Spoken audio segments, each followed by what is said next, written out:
Now, part of it, I'll just be honest with you, it's fascinating because I've lived this, but it's a little bit of a weird experience for me because it's not like I go interviewing my wife all the time, right? So to hear it objectively and ask you a question and have you kind of process it like a normal interview is fascinating to me. So for those of you along for the ride, you're learning not only about my lovely wife, you're learning about our life, you're learning about what I feel like is an amazing journey. I mean, I write about this in a Venn diagram of one, an American story. Again, it's on Barnes & Noble now. You can pre-order it. It'll hit bookshelves August 11th. And this story's in there in some parts, so you'll be able to read it. But to talk to her, I think, is that much more fascinating, especially on Mother's Day. And I want to talk to you about this first, Lannie, because, you talked about having to leave and them, making the choice to put on your transcript at one point in time, academically ineligible, and the stigma that comes with that. Now, you got to that point in time because you dealt with domestic violence. You came back to school, and as it says in the book, I mean, everybody go to chapter 2 when you get the book. It talks about how much of an impact domestic violence still had on your life when you came back to school. There's a very powerful chapter that talks about that moment in the courtyard that you and I shared. Right. And you've literally gone from library courtyard to honors convocation in your life. That's one hell of an arc. But the first half of the arc was not where the Lucky Charms and the pot of gold was. No. It was where the rainstorm was. And not only did you have to go through that academically ineligible and nobody cared about the domestic violence remnants because it was before the Me Too movement, but you also had to deal with that while we were engaged, before we got married, and helping me get through school. So you had to watch people tell you very cruelly in some instances, this is something he can do, this is something you can't do. You helped him do this, you can't do this, and you'll never do something like this. And here you sit today on Mother's Day doing more than I did. Talk a little bit about that, because that's a lot of hurt that you had to move through, and that hurt oftentimes stops people from moving to their second act because it's just too much pain, it's too much shame, it's too much stigma to move through. You moved through it. How did you do it? Perseverance. And a lot of it was I had to get over myself. There was a lot of shame with it. Being told that you're academically ineligible after being a North Carolina scholar at one point. A Bonner Scholar? A Bonner Scholar. Volunteering. I mean, I did loads of volunteering in the medical community, Boys and Girls Clubs of America. Volunteer pharmacy? Volunteer pharmacy. I had done all kinds of things to, to make sure that I was going to be able to get into medical school. And to hear that I was academically ineligible from a school that I had been, I had been involved with the school since my junior year in high school. So to hear that, it was heartbreaking for me. But I also knew that, my best friend, the person who I was looking forward to marrying, needed to graduate, even though I had already been dealt that blow that I was not going to be able to graduate from there. And not only was I not going to be able to graduate from there, but they had put a roadblock in the way for me being able to go to another school for a while.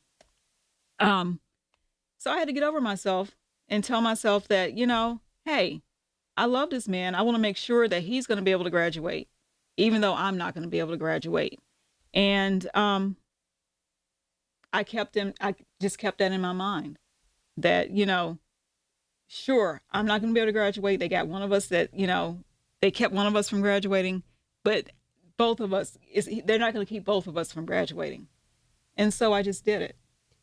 You had to have a lot of faith to believe that you were going to get through school too, because as time went on, it's very easy to look at the clock, look at the calendar, look at the kids getting older. I mean, we literally had 2 kids graduate in our blended family We had 2 kids graduate from college and 1 from grad school before you graduated. Been very easy to say, time is not on my side. This is not going to transpire. And I don't really care what he said as far as he's going to get me through school. It doesn't look like it's going to play out that way. But you're a woman of faith. I call you a rosary warrior all the time on these airwaves. I say that to people when I talk about you.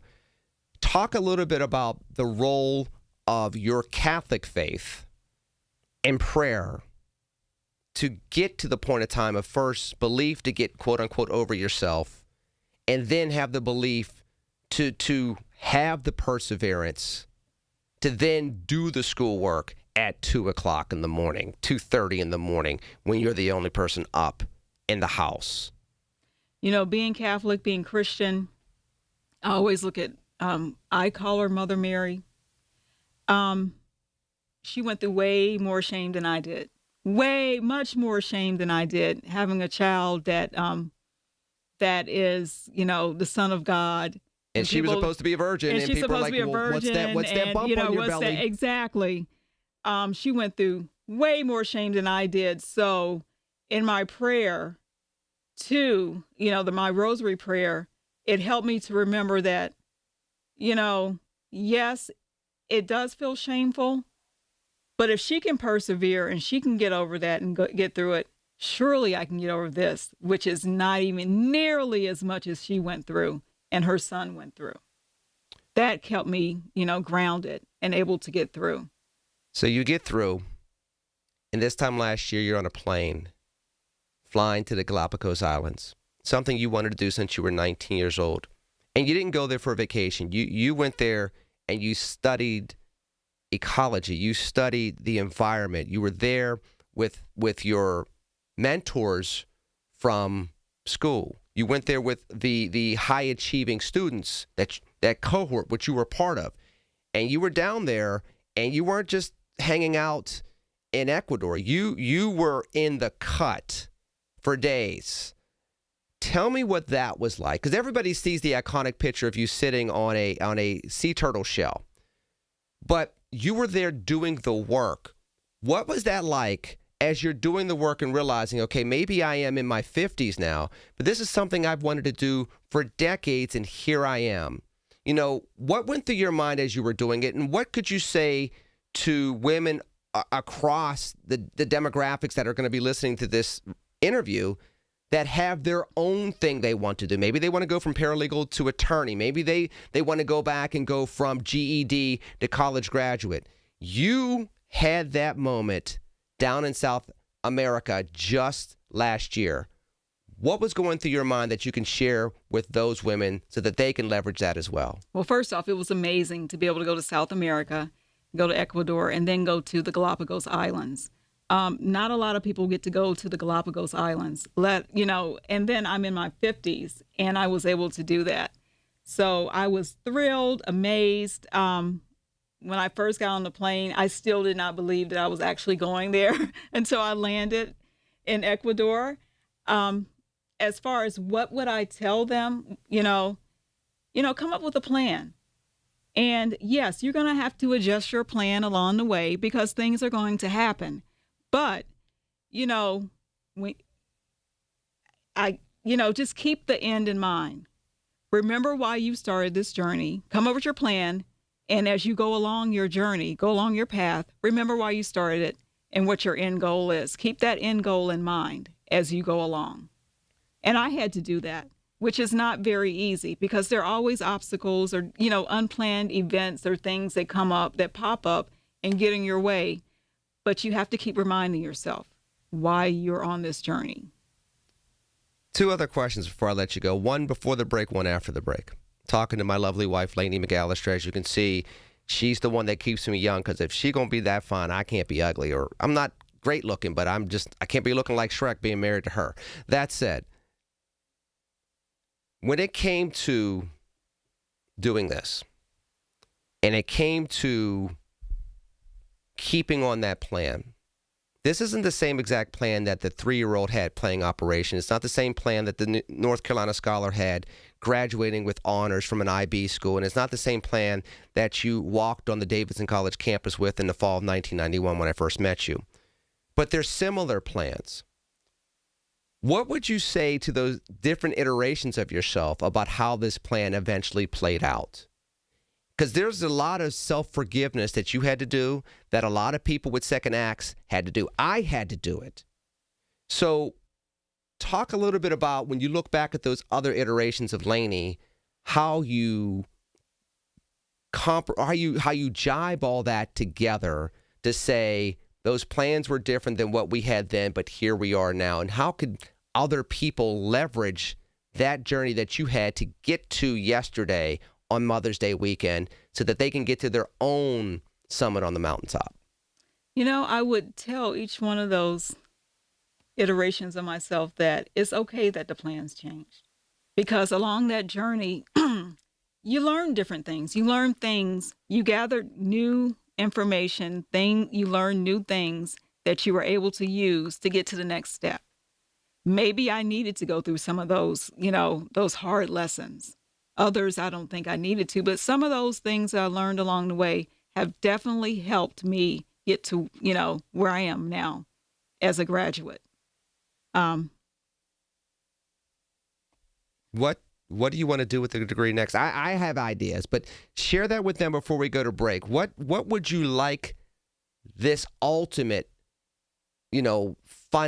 final destination to look like? I'm certain that we've already talked about a master's degree. Honestly, if we fell into $10 million, you probably still would go to med school.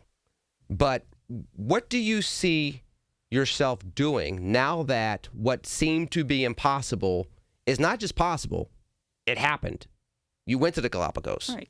You got the degree. You graduated with Latin honors. You won the award. It's not just possible, it transpired. What's the next thing that you would like to see transpire for Lannie McAllister?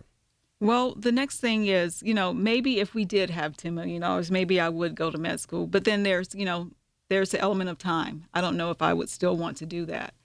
But I do know that I do want to at least get a master's degree and go on to do public health, epidemiologic research. That's my next goal. Especially, and we talked about this when you were pivoting from IT to biology, the power of wanting to do that after the pandemic hit, and we saw the dearth of healthcare professionals that were out there and the people that were burning out. Exactly. I have one final question for you, but we're going to do that after the break. I'm talking to the lovely Lannie McAllister. I'll open up the phone lines after the news, but I'm going to break. I have one final question for her after the break here on News Radio KDKA.